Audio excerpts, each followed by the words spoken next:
Pour Charlie aujourd'hui, la priorité, faire sortir du garage le plus rapidement possible un Chevrolet El Camino de 1972.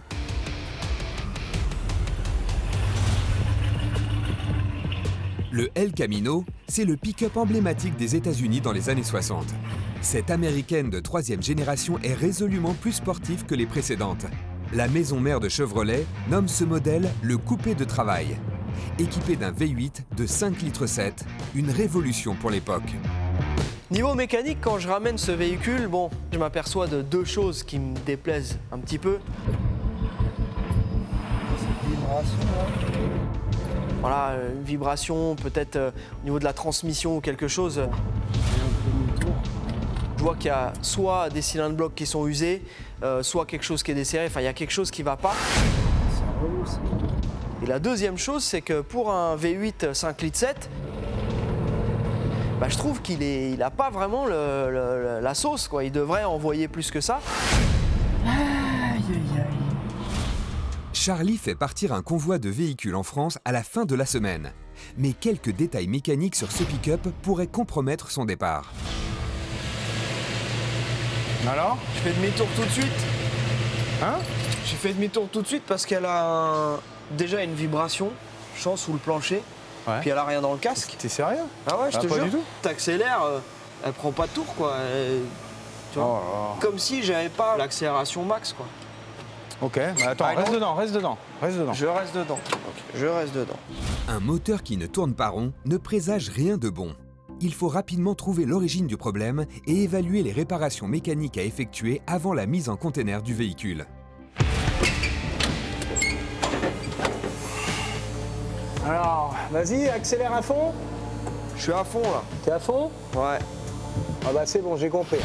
Le bracket qui tient le câble d'accélérateur, il est pas serré, il bouge et c'est mal réglé en fait.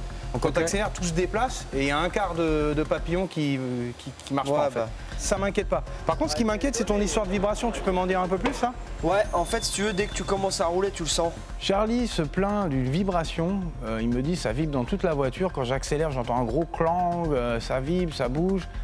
Il y a quelque chose qui se passe. Et je commence mes investigations.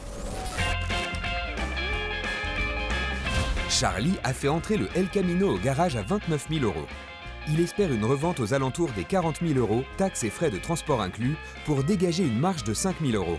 Mais c'est sans compter les réparations à prévoir sur le véhicule. Eh, poteau, tu peux me dire Vas-y, pour le poteau? vas-y, t'as de la marge. Vas-y, encore. Droit. Redresse. Voilà. Bien. Hop, bouge plus. Alors, vibration qui dit.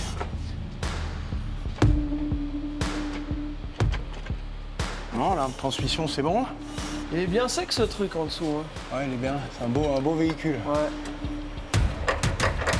Voilà. En cherchant bien, j'ai trouvé que le support de boîte avait pas de vis du tout. Bah d'accord. Donc la boîte était posée sur sa traverse et n'était pas du tout fixée. Donc normal que ça vibre. Ta transmission, elle était à deux doigts de se décrocher. Ouais.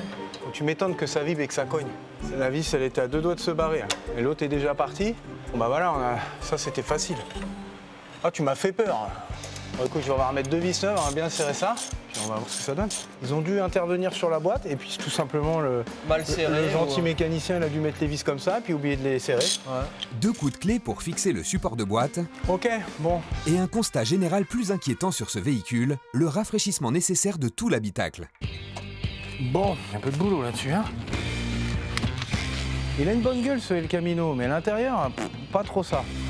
Donc cette moquette est définitivement hors d'usage, toute décolorée, c'est vraiment pas beau. On va remettre une belle moquette neuve, ça va tout de suite avoir plus de gueule. Donc on va enlever un peu tout ce qui traîne là-dedans.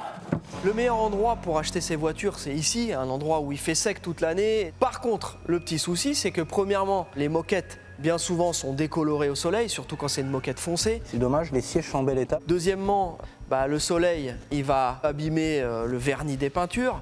Et troisièmement, le tableau de bord, c'est un des trucs les plus exposés. Et avec le temps, les tableaux de bord ont tendance à se fissurer. Ouais, ça effectivement, oh là, c'est pas possible ça non plus. Donc là, parmi les choses que je veux absolument refaire sur ce véhicule, c'est le tableau de bord et la moquette. On s'occupera ensuite de la peinture qui est vraiment terne. 4 problématiques sur ce El Camino. Régler le braquet défectueux responsable du manque de puissance, restaurer la moquette, rafraîchir le tableau de bord et lustrer la peinture. Charlie souhaite faire partir ce pick-up dans son prochain convoi pour la France, prévu dans 1 semaine.